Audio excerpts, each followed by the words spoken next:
Welcome to the Business Spotlight podcast. My name is David Beeson. I am your host for today's conversation. And my guest today is Jesse O'Brien, the founder of Central Athlete. We're going to be talking about his business, journey to business ownership, challenges, best practices, and share a peek of what it's really like to build and operate a business. Jesse, welcome to the show, and thank you for being here today. I would love for you to give us a little bit of background of who you are and tell us a little bit about your business as well. Yeah, so I actually am not formally educated within strength and conditioning. So, right now I'm essentially a strength and conditioning specialist. But I went to school at Texas Christian University, and I went to business school. And I spent 90 days here in Austin, Texas, working for corporate America. I was doing inside sales, kind of selling some hardware to the public sector. And it was just such a poor fit. I'm somebody who's very energized by life. I'm a happy-go-lucky person. And so I'd sneak away to my car at 11:30 in the morning and take long, hour and a half long naps just to escape this torture of a day. So I lasted 90 days before I was like, this just isn't for me. And I chased something that I've always been interested in, which is, human movement, kinesiology, biomechanics, just this understanding of like how you get people stronger. So I entered this kind of gateway to physical subculture in 2009, and really just fell in love with it. I'm still super curious about the subject, and it's only blossomed from there. Of how do you, if you give this person a certain amount of weights or conditioning, like what happens to the person? Same thing with health. The decisions that we make, really seem to impact people for long periods of time. So I spent the next 5 or 6 years kind of in the trenches learning my craft. And the thing that didn't make a lot of sense to me was personal training really didn't seem very personalized. I'd see my peers and they'd have a workout and then they'd take, 6 to 8 people through kind of the same version of the workout every single day. It didn't seem actually personalized, maybe mildly adapted with weights. And then you had group class training, which is great because everybody's kind of suffering together and there's a lot of camaraderie. But, having the grandfather of 4 grandkids and she's doing a bunch of 100 overhead presses with an arthritic shoulder, I didn't see the kind of the purpose of that. So I said, my thought was like, what if we had a really good process to collect information about how people move, what their capacity is, what about their nutrition, their lifestyle, all these different pieces. And then we marry that with um, who these people are. Is it a mother of two who hasn't worked out in 40 years, or is it that go-getter who's 25? And so that was the birth of Central Athlete 2015. And it's really this deep assessment process where we collect, what we call, the truth or the data. And then we marry that in with the client-centered approach of like, what are you trying to accomplish here? Why do you work out? And those two things have created a very unique product that not a lot of people do, really globally. And so we have a unique kind of concierge business that works with people all over the world. Yeah, that's awesome. Yeah, I definitely need to reach out to you because I have fallen off the wagon in the last couple years and need to get back into my health and fitness like we were talking about before. I just had a kid. So I personally am someone, I'm only 26 years old, but the last like 2 to 3 years have been so stressful business wise and have Oh been yeah, like, getting married, having a kid, all that all the stuff. things. Yeah, and then I kind of let my fitness and health go to the side, which it should be the thing that you don't let go to the side is kind of what I Yeah, feel like. So definitely I'm going to be connecting with you after this because I yeah, am one of the people who need to get back on the wagon. And I've tried to reach out to I had a personal trainer for a little bit, but you said something that I really, really liked and that I really agree with. I feel like personal training isn't personalized anymore. I really, really like that because it's something that I felt whenever I was with a personal trainer. It felt very like I don't want to use the word lazy because I don't want to like flame this guy, but like it felt kind of lazy where it was like he kind of let me decide everything. He let me yeah, decide my workload and stuff, and I'm like, why am I paying you to just be a yeah. workout buddy? It's like I could just not pay you and go do the same It's kind thing. of kind of like a pool boy, where it's the owner's like, "Hey, clean that spot, and I want you to skim over there." It's Yeah. they need to be the person directing it. You're the one who says, "Hey, here's my lifestyle. I just became a father. I've kind of found a place, where I've kind of deprioritized some of these things. I want to get back into it, but I need help, kind of getting going from a motivational behavioral perspective. I need to not ramp it up too quickly, but I know where I want to be. I want to be successful, and you need people who can walk you through that process, which is a multidisciplinary approach. It isn't just movement, it's Yeah. behavioral, it's nutritional, it's lifestyle, it's all these Hmm. different things. And I think that's what's so interesting about it is there's a whole layer of complexity, even just understanding the behavioral implications of behavior change. I mean, that is a its own respective study that you can spend in a lifetime trying to get better at. But you're bringing in all these different disciplines to try to help people. And so I think that this is one of the most important crafts of our trade. And I think we can call it what we want to call it. But I think there have been a lot of people who have really sabotaged the profession. They've brought laziness to it. They're wearing tank tops and their Air Jordans, and they just kind of like do the thing. But there is a much higher order approach where people are able to help people. I mean, this is, my belief is that, movement and honoring your body really is the vehicle to a fulfilling life. And so, that Yeah. your challenge yourself is that, and this is what I see a lot of people is that at 26, there may not be the strongest reason to really like, theoretically, like, hey, I should probably start doing the thing and eat a little bit better and move.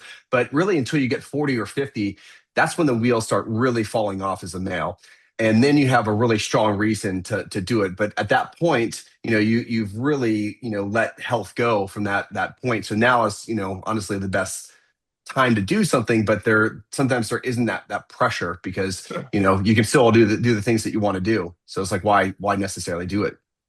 Yeah, and I actually, funny enough, am a very big health nut. I have been since I was like 20. And I was like super into the gym. I was super like eating well. And I'm using myself as an example for anyone else here that maybe is listening that's kind of in the same boat. You know, and then I started my own business, started working a lot more, got out of college, uh, started, dating my now wife, getting married. And it's like you just kind of lose time, and sometimes it's hard to compartmentalize, hey, I need to find an hour today. I need to find an hour tomorrow. I need to find an hour the next day. Where something like training, especially if you're in a with a good, really, really good trainer, it can be great because it's like it fits right into your schedule. It's like, okay, here's the hour where I'm going to go, and it's someone who can hold you accountable. The problem that I had with my trainer was he didn't really care too much to hold me accountable. And even whenever I did show up, it was kind of like, all right, what do you want to do today? Which muscle group do you want to work out? And I'm like, I'm kind of paying you so that way I can you can help me figure that stuff out because it's been so long, things like that. Yeah, but this is such a good story, and I can respect the point of like let's analogize this to everybody else because you giving context I think can really help shed some light on the struggles that a lot of people have, and I think therein lies the challenge with personal training is that you're paying for this transactional unit of time. It's like, okay, I've got 1 hour, and I am going to be working with this individual, and he's going to be giving me this training session, but for the 23 hours left in the day and the rest of the hours in the week, he's really not Hmm. incentivized to be supporting you. So what if you Yeah. built a service where the incentives were mutually aligned? It's like, okay, let's get into a partnership and let's collaborate so that I'm invested in your success, and it's not just this transactional 1 hour of your time. And largely a lot of people want to work on body composition and feeling self-confident, and so that has to move into nutritional disciplines and some lifestyle and behavioral things as well. So you really need to have this all-encompassing, might I say, kind of holistic approach to really have people be successful. So for years, I've been throwing a little bit of shade towards personal training, just because the model is very, very limited. It works for some individuals, but there's so much left on the table, and I think some of the things that you're talking about, really a lot of people struggle with. This is an all too common story. Yeah, yeah, definitely. Especially with like nutritional behaviors and stuff like that. Like I really like the system that you're talking about that y'all have built, where it's like you kind of get to talk about a lot of those things. Where like with my personal trainer that I had for a little while, I was like, hey, what should the diet be? Like, what do you have any and they're like, oh, I'll send you to my dietary specialist, and you'll have to pay another Yeah, sum of money and all that stuff. And I'm like, okay, well, I want to hear your opinion, and I want to go from you, and all that. And exactly. it's tough sometimes. So sorry for going down a big rabbit hole. It's just No, no, no. I'm But very passionate about this stuff. So yeah, no, I think this is really great. But your struggles are a lot of other people's struggles. I mean, your struggles were my struggles. And I'm recently I've got another kid myself as well, so I'm going through a lot of similar things again. I'm like, oh man, this is newborn life again, and it's real Yeah. easy for everything else to get deprioritized in life. And so, how do you maintain? Like what is like my non-negotiable, right? And for me personally, I'm like, if I'm tired or I don't have the mental bandwidth, I'm always going to go for a walk. And that might be holding, a baby like a football for 10 minutes. And I'm going to feel good because I just stuck with my word and the thing I said I was going to do. I actually did that and I feel good about that. It's not about the calories and, how far I went and stuff like that. But maintaining that behavior and that habit and that personal responsibility is the foundation for a lot of the things that we're talking about. Yeah, yeah, definitely. So kind of switching to like the business structure itself. Are you the sole owner and founder? Do you kind of have like other business partners, outside investors, anything like that? Nope, I'm 100% owner and essential athlete. We've been in business for, I think we're in our 11th year now. Oh, And, wow. we're headquarters here in Austin, but we work with people, all over the world. Yeah, yeah, that's awesome. So whenever you look at your role, I know that you said that you're the you're one of the trainers as well, or coaches, and you also are the CEO and founder. So when you look at your role, how many hours do you spend working in the business? So the job itself, like the training, building everything, and how many on the business, the strategy, planning, etc. Yeah. So I kind of have my days, my work commitment in quarters. So, I've got a quarter of my time, on the business, a quarter of my time with my staff, a quarter of the time on my clients, and then a quarter of my time on networking and content creation and all those other fun kind of Yeah, marketing things. So about a quarter of my time is spent in the business. It's been wild, with really AI and our ability to make really strong efficiencies with our business from a systems and scalability perspective. I've really been blown away. So I'm finding that 25% has actually probably become more like 40% because I'm, learning a whole new way of kind of operating. yeah. But it's creating so many, efficiencies. So it's kind of a short-term cost and time, but it's benefiting a lot of, scaling through our business right now. Yeah, and then long term, you'll kind of get to earn that time back once all the efficiencies and all the AIs are working the way that you need them to. Exactly. Yeah, that's Exactly. cool. So it's kind of a fun question I always like to ask. If I'm curious with your experience, if I were to give you an extra 10 hours each week, how would you invest those hours? Would it be in the business? Would it be personal time, family time? Oh man, that is the question of the century is Yeah. what I personally want to do. I mean, don't get me wrong, I love my work. It's the most fascinating thing, and I get so stuck in it. But I think I would be deluded to say that my work is my legacy. I think my family is my legacy. I've got four Yeah. kids, and my eldest is 6 right now. And so doing the math, I'm like, man, 18, he's out of the house. So a Hmm. third of the life when he's under my roof has already eclipsed. And so there's like a sadness, with that. And so one of the big things I'd love to do is just have more time and, really, I think the biggest flex in life at this point in my life is at, 2:30 going to pick up the kids at school. So Yeah. I would say, really more of that. But if you're pushing me on the business side of things, man, just the power of what I'm able to do, really with some AI tools right now, and really create really powerful visual representations of people's results and their progress in an efficient, inspiring manner, is really funneling more behavior change, which is what we're trying to do. So I'm loving that aspect. Through the last 6 months, I've really been invested in that. Yeah, yeah. So I know that we kind of talked about it a little bit earlier with like you were kind of in corporate America and you realized it kind of wasn't for you. So kind of take me through what was the journey of like starting Central Athlete? Like how did you go from coming up with the idea to kind of where you are now? Yeah, well, I had a great mentor, and this, his name's James Fitzgerald. He actually won the CrossFit Games in 2007. So the first year Mm, the CrossFit Games ever was the thing. He went out there and he won it. And so he was this interesting guy. He was a Canadian, from Calgary, and he was this freak of nature athlete, and he was also like a researcher, and then he was kind of involved in academia. So he, CrossFit was this interesting thing where they were essentially just pulling out like they're like, okay, we're gonna do 25 back squats at 185 mixed with burpees, just random stuff. And so it was like the cream rises to the top, and people were like, "This is such a Yeah. chaotic model. You can't actually train for this." And Yeah. the thing that was cool about James was like, "No, you can, and here's how I believe you can do it." And so part of that was an assessment process, and to me, that was such a novel concept at the time of like, "Oh, an assessment process. Why isn't everybody doing that? How can you have personal training if you don't actually know who the person is and collect data? Like that's just Yeah. such a no-brainer." And so I was just so inspired. It's one of those times when you can never unlearn something. Like once you hear that and you're exposed to that information, there's no turning back. And so that Hmm. was a pivotal moment in my career. And the next 3 4 years was really just studying that concept and how you create assessment processes that are repeatable and actually feed into people's programs and create meaningful change. And Hmm. then there came a time where it's like I could just no longer do personal training and group class training, and so I had to pivot, or I was going to leave the career. Wow. Yeah.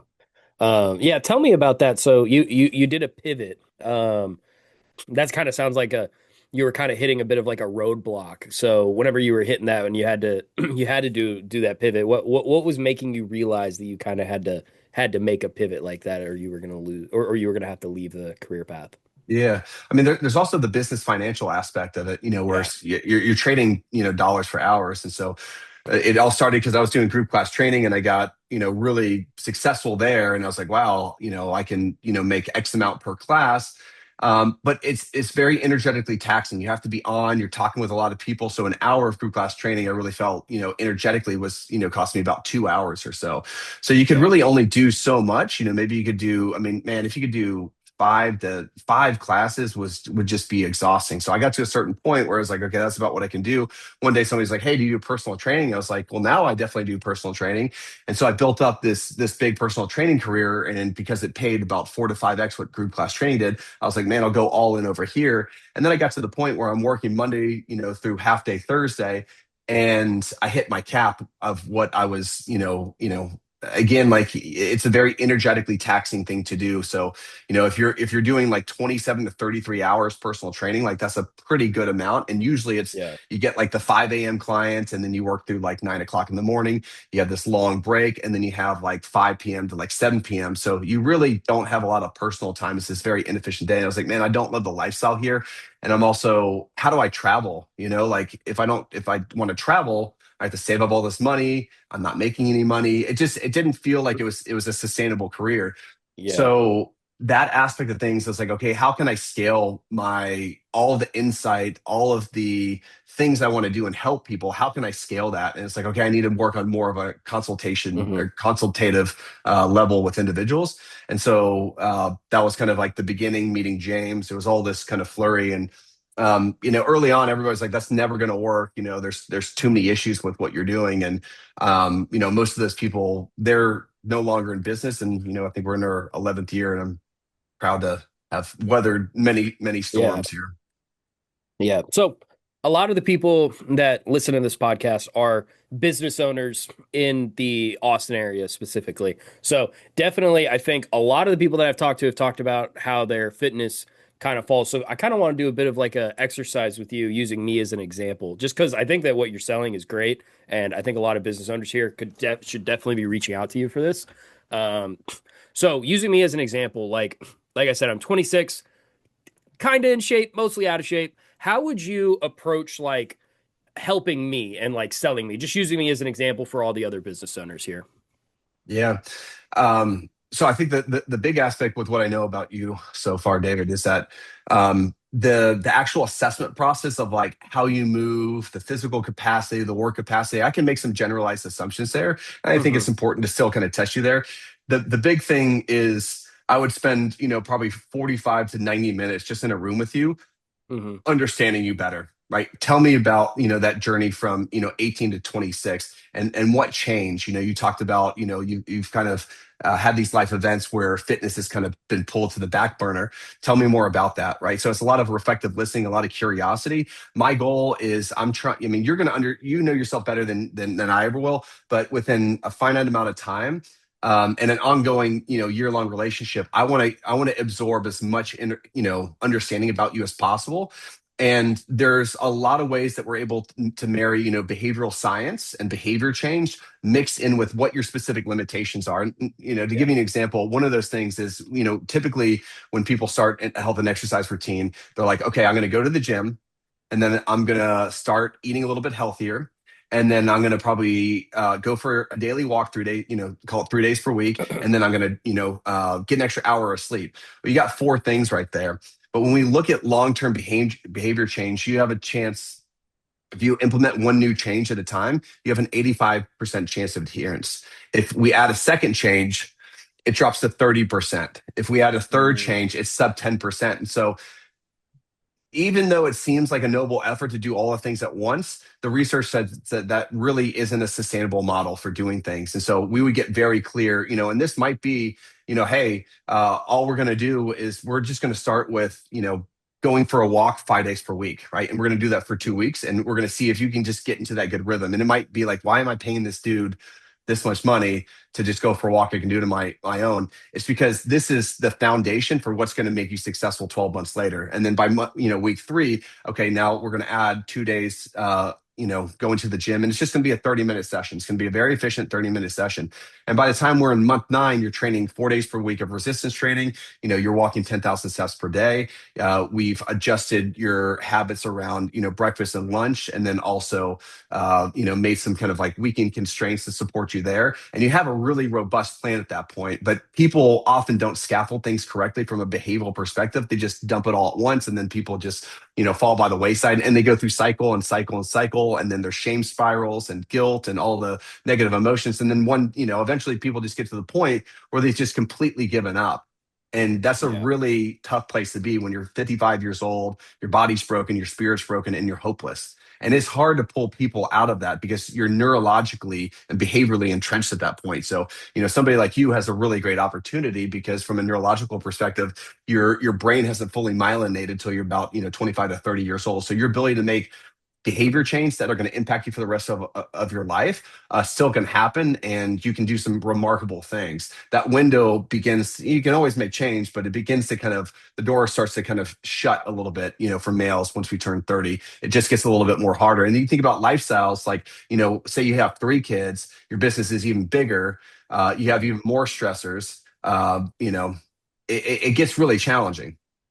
Yeah. Yeah. Definitely makes sense. Yeah. Yeah. That's cool. Like I said, everyone in the audience, you should definitely be reaching out to Jesse because I've had a lot of conversations with a lot of y'all saying that y'all's fitness is falling to the wayside just like mine. Jesse, I think, is doing it right. So, awesome. So, kind of transitioning a little bit into the marketing side of things. I know you said you guys do a little bit of social media content. My business, by the way, is social media content. So I do social media content for local businesses here in Austin, kind of help push that. And I also work in film and TV production out here as well. So I am curious always what businesses are doing. What percentage of your monthly sales would you say you guys invest back into your marketing budget? Oh, probably hardly anything. I mean, it's Yeah, it's really not our budget. It's more so my time. So 64% of our clients come from word of mouth and referrals. And so one nice. of the biggest things that I'm doing is, it's getting out to events that people invite me to. It's going to dinners with friends. It's trying to stay relevant in my community. It's helping out a Mhm. friend. We do that at, somewhat at scale, where we have our other, coaches and staff do that as well. And then, we do spend, some time on social media, but really, the biggest thing is, continuing to invest, in our service and making sure that the value proposition exceeds the customer's expectation. Just doing a really good job with our work, and that usually funnels into, referrals because people are so happy and so enthused when they do something that they've struggled to do for the last 20 years of their life. It's a life altering experience. So they can't help but tell their grandmother and their friends and their sister and their old roommate and whatnot. And so that's really been our core focus. Although I do always feel like I'm kind of like, I see a lot of these guys on social media and um, YouTube and whatnot, and they have very powerful lead acquisition strategies, that Mhm. emanate from them. So I've been like, man, am I leaving something on the table? But the marginal input of time, the little time that I have, I've always just directed it where I felt like it's been most successful. Yeah. But I'm able to change. I'm always open to adjusting those tactics. Yeah, gym content is very interesting. As someone who, like I said, does a lot of the filming work and kind of studies algorithms and stuff, there's like a very fine line with gym content between like the good gym content where it's like, hey, let's help you, let's get you out here in the gym, let's get you working out, and then like the toxic gym content community where it's like people like filming themselves in the gym working out and kind of like intruding on other people's spaces and stuff Yeah, like that. Like there's a very kind of fine line a lot of times. performative nature. Yeah, yeah, yeah, yeah. And it's very interesting just kind of like studying the algorithm because like I said, it's like a very fine line. And sometimes the stuff over here, the non-toxic stuff doesn't do as well as the toxic stuff. It's very interesting.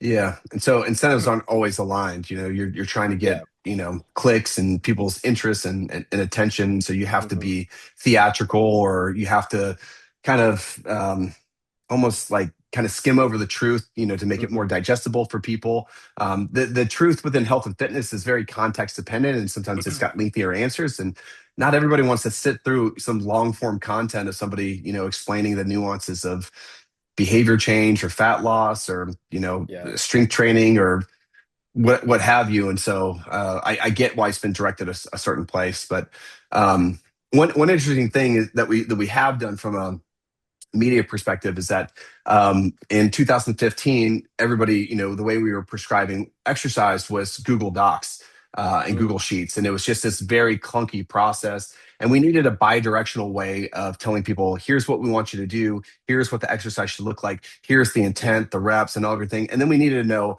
okay, how much weight did you do? How did it feel? Maybe take a video of it. So we started creating our own fitness application, but we realized that there was another company that kind of beat us to the punch. So we scrapped the project, but we maintained this video library that we were filming. So we have actually developed the largest exercise video library, and we've categorized the movements, descriptions of those movements, the muscles, the planes of movement. So I've got 70 million views on YouTube that I've done nothing Oh with, wow. other than we've developed some, we license our content to big fitness tech platforms. Yeah. But I've always felt like, with 70 million views isn't a ton, but it's not nothing. So Yeah. there's probably something that could be leveraged there. But my brain is in health and fitness, not in YouTube analytics and how to scale Yeah. that channel. Yeah, yeah, I totally understand. So kind of go into team building. I know that you mentioned that you have a couple team members. I'm curious, how big is the team? Yeah, so we've got a staff of 5 coaches, and then we've got some back end support as well. And it's a great kind of crew of people from, we've got everybody from a professional ultimate frisbee player, to a great, you know, coach who has a big background in corrective movement. Hmm. Um, we've got somebody who's a little bit more kind of performance oriented. So everybody has like a little bit different um, kind of background. Yeah, yeah, that's awesome. What a game, Ultimate Frisbee. That game is so fun. I haven't played it in like 2 or 3 years, but man, I used to love Ultimate Frisbee in college. Yeah. Well, shout out to Austin Soul. So Evan Sweetek, one of our coaches, they just beat Atlanta in double overtime, and he, I think, caught the last 2 passes. So there's a great highlight reel sitting on YouTube that I watched this morning, and it was an epic game. So they play over at the that field up north where Austin FC plays. So Mm. it's a great time if you're looking for something to do on a Saturday or Friday night. Yeah, yeah, that's awesome. I'm gonna check that out. So yeah, so how would you describe your leadership style in business, and has it changed over the years? Yeah. Yeah, it definitely has. I mean, I'm somebody who genuinely wants to help people, and so when you're in business, you have to kind of wrap your head around. There's a difference between being business oriented and being these people's friends. And so, Hmm. um, it's been very difficult for me to, terminate people who weren't serving the business, or directions in life weren't aligned. And that was a very tough place because I felt like I was kind of like damaging a friendship or hurting an individual, Hmm. yet it was benefiting the business. So I always kind of felt this conflict. So I don't know if it's a good or bad thing, but I've got a lot more scar tissue now, Yeah. where I just kind of had to develop those things and just be like, look, this is what we agreed to. This is where we're headed. You've missed, kind of the mark. And so it's always easiest to have people, to correct course than to let somebody go. So I tend to have kind of a compassionate and empathetic nature. but there's a line in the sand where that compassion runs out, and we have to be thinking about the business. And the more the business is successful, and I guess this has been my paradigm shift, the more I'm able to be charitable with my money, with my time. And so having a really rigorous business that's grows year over year, that's a very important thing for me to develop, because I can be a lot more generous with my time to my family, to the community. I can create more sophisticated products that bring more value to the community. So I've had to wrap my head around that. It's taken me, really 15 years to really get to this point.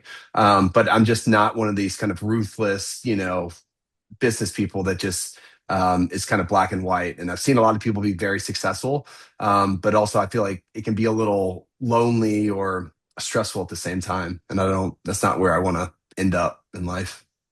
Yeah, yeah, definitely. Cool. Well, I think we'll kind of do a couple rapid fire questions if you're ready. Yeah, let's go.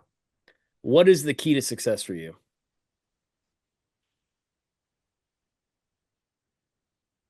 Mm, man, that's a good question. I think health really comes to mind. You have to be, healthy to have, a successful, happy life. It's the foundation.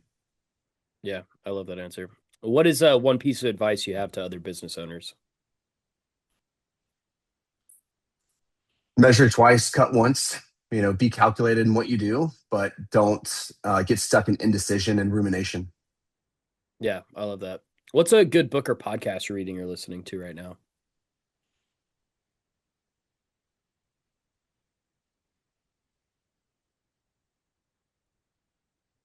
I mean, they're unrelated, but I just listened to Michael Burry. He's the guy who shorted the subprime market back in 2009. So, like, the Big Yeah, Short is after him, and hmm so they just released his essentially his trades, and so he's shorting Nvidia and Palantir, and I've found that kind of fascinating. Um, yeah, Not a disparate industry as my own, but it's quite captivating. This kind of contrarian line of thinking. yeah, yeah, definitely. That is also such a fun movie. I know that it's Yeah, after like something horrible that happened to us, but the movie is so good. it's well done. Christian Bale, yeah, great Yeah, acting. yeah, I love it. So yeah, this is kind of a fun question that I always kind of like to ask towards the end. If you had a little bit of magic dust and you could sprinkle it in one spot in your business and everything there would be perfect, where would it be and why? Give me a steady lead acquisition funnel. I'm a happy man. Awesome. Yeah. All right, cool. Well, before we get to our final question of the day, would you like to share with our audience how they can follow you guys, learn more, contact y'all? Yeah, centralathlete.com. Great way to connect with us. We offer our time, so we do free strategy sessions with individuals. It's one of the favorite things that I get to do personally. Um, spend 45 minutes and just try to understand somebody as much as possible. And then the last 5 or 10 minutes, I was like, okay, here's kind of the story you've told me. Let me kind of let me tell you the roadmap from my perspective, from my experience, from Mhm. all of the patterns I've kind of had the ability to recognize and correlate over the years. Here's what I would do. Now, it doesn't mean it's going to be easy. You got the plan, but a lot of people need the specific coaching on how to get there. But that's a really fun process because it takes kind of critical thinking on the spot. So if anybody's ever interested, that's something that we offer free of charge. Other than that, Instagram, JA O'Brien one is my Instagram handle. And then you can also check out, our exercise video library on YouTube as well. Awesome. Well, we come to our final question of the day, and that is what is most inspiring to you today? Yeah, I mean, it's cliche as hell, but just that wonderment that you see in your kids, when they are young and they see something for the first time, or you hear the first time they've like giggled a certain way. Mhm. And it brings you back into your own experience of being a child. And I think that's something that we forget as we get older is all of the scar tissue and the life events and the clouds come on top of it. But underneath, we all remember being a kid and that youthful optimism that we had and that curiosity and that excitement for life. And life kind of dulls you at times. And Yeah. so being a parent, and I'm excited that you're kind of going through this journey right now. It just as a male, I think it just gets cooler and cooler, each day that they're alive. I'm Mhm. more useful, like right now I'm not very useful because I don't produce milk and the kid Yeah. just enjoys sleeping on my wife. But it's just, man, it's so cool. And so, right now, shout out, in Austin here, Ninth Street BMX Park. This Mhm. has been around since 1992. It's got a great story. There's a great YouTube documentary about it. But I've been taking my 6'4" and 2-year-old down there, and I take my bike, and these are jumps where people are hitting like 6 to 8 foot of air, and then they'll like Yeah. tap their wheel like on a tree, and they'll do backflip. I mean, it's crazy. But they have a pump track for the kids, and the kids can actually go over some of the kind of the medium jumps. Man, it's Mm. so cool to see them like fall 8 times and be like, "Oh, I got this scar, this scab," and Yeah. and then they hit the jump, and they do it successfully, and that pride that you get from seeing the failure, and then they actually do the thing. Man, that's Mhm. such a cool experience. So I'm really just happy to be in that part of my life right now. Yeah, yeah, that's awesome. Yeah, my little one's very very young, but even just seeing the changes that happen so quickly from birth to like 1 month in is crazy, and I can't wait to see kind of just like the trajectory as it keeps Oh, going on. it's man, it's so cool. It's such a gift. Yeah. All right. Yeah. Well, this was a great conversation. I really enjoyed getting to hear your story. So thank you so much for sharing. I just encourage all of you watching to save this show and come back and watch it again because Jesse really did have some great insights on business. I also encourage all of you, especially the ones that I've talked to, definitely reach out to Jesse because a lot of us have talked about fitness, especially as business owners, and it can get very difficult. And Jesse's doing something really good here.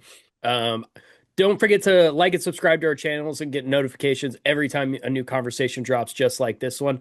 Thank you to everyone who joined us today, and a special thanks to you, Jesse, for being with us. We really appreciate Appreciate y'all. Thank you. it. Have a good rest of your day.